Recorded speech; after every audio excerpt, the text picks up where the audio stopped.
Let's get into it now. A spoiler-free review of Argylle. I've been seeing this trailer for, I don't know, 6 months.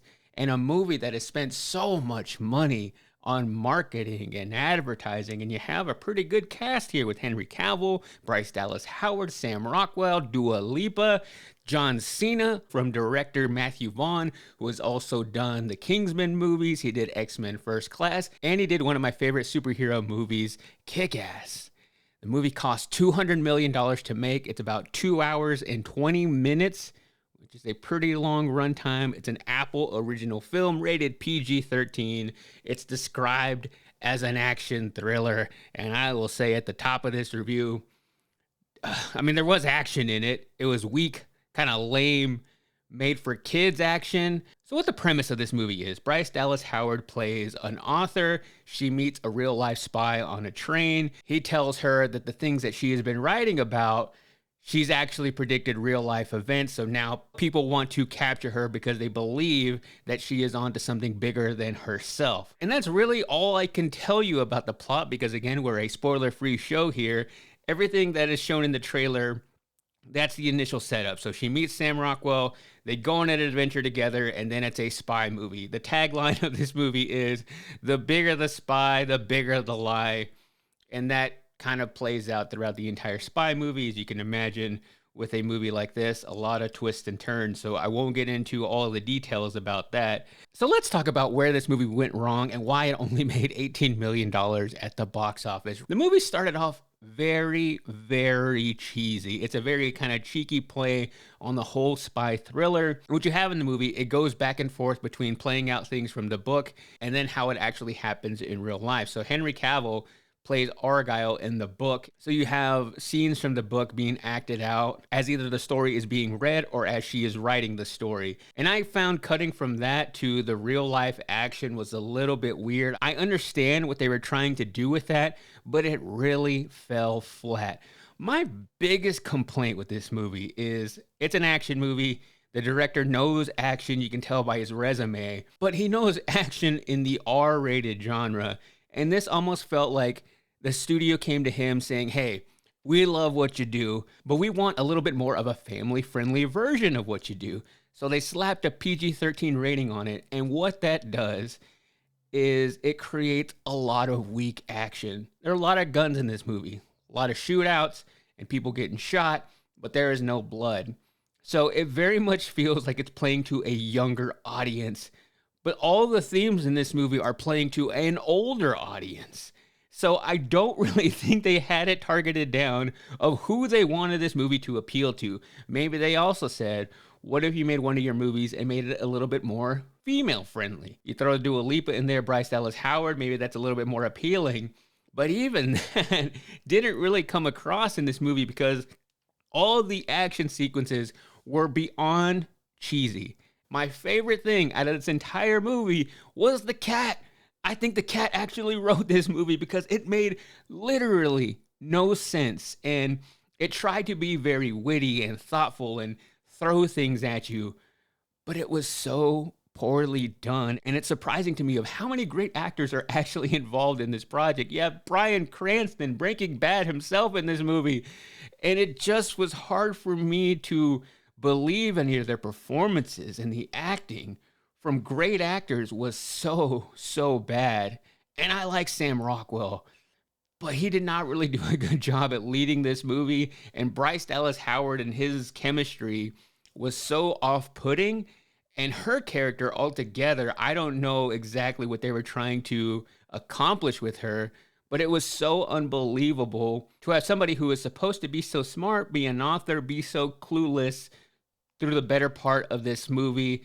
A lot of the details just didn't really add up for me. And as I'm watching this movie and thinking about who exactly was this movie made for, I feel like the premise of Argylle and the entire story probably would have worked better as an animated film. There were some elements of that with Argylle having like action figures. And when I saw that action figure, I thought, that's what this movie needs to be. It needs to be a spy animated movie because everything is so outlandish and just so cheesy that it would probably work better if they took this story and could even be a hit if they just made it directly for kids, with all these people voicing these characters, it probably would have been a much better film. Argylle had one of the worst scenes in any movie I've seen in such a long time. I watched this one scene in particular and thought, this is the dumbest thing I have ever seen. How did anybody think that this was going to work?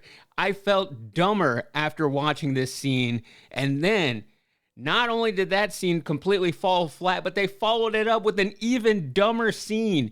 So this was one of the most pointless movies I have ever seen. And to think they spent $200 million on this garbage. You could have paid me $40 and an iced coffee, and I probably could have made a better movie. And I got sad every time I saw Henry Cavill on screen, thinking that, man, he was supposed to come back as Superman, because I do think Henry Cavill is a good actor and he is such a great Superman. And to think he was all teed up to come back as Superman, he left his job on The Witcher and then they left him high and dry, and now he's not going to be Superman again. Instead, he needed money, so he made this Argylle movie.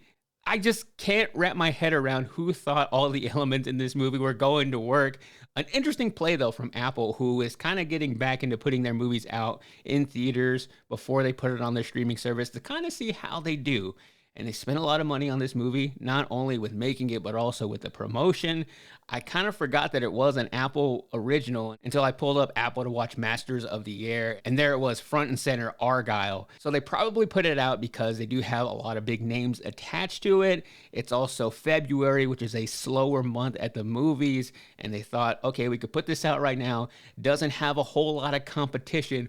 What's the worst that could happen? And now that people know it's not a great movie, it's not going to motivate those people who haven't subscribed to your service, or even those who are already Apple TV subscribers, to go and click it whenever you decide to add it. So maybe they were just trying to make a little bit of money back on this movie, but I feel like they're not up to a good start with kind of diminishing what their movies have set out to be, which they kind of have one tier of putting out Martin Scorsese movies and the other tier of putting out movies like this or movies with Mark Wahlberg. And at the end of the day, I really believe that this movie was just a paycheck for these actors. You look at the entire list of everybody involved, and yeah, on paper, it looks like it's going to be a good movie. But there are moments in this movie when I wanted to fall asleep. About an hour in, I was completely checked out of the movie. And usually when it's a story where you're trying to figure out all the pieces, put it together, and you think you have a theory and you're wanting to see that all play out, I didn't really care how this movie was going to end. And then it just continued and continued to make me angry as it kept doing these ridiculous things to try to win us back in the theater. It's usually not until March that we get our first big bomb of the year, but to come out in February and already just, oh, so bad.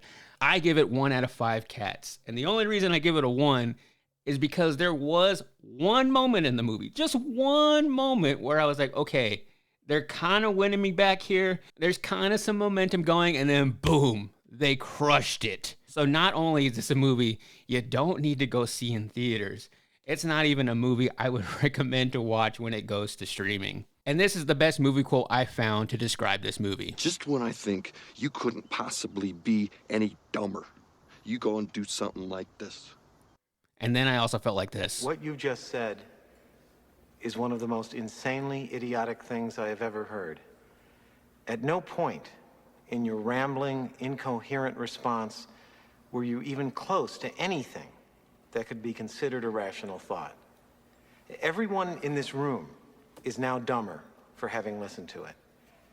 I award you no points, and may God have mercy on your soul. That is how I feel about Argylle.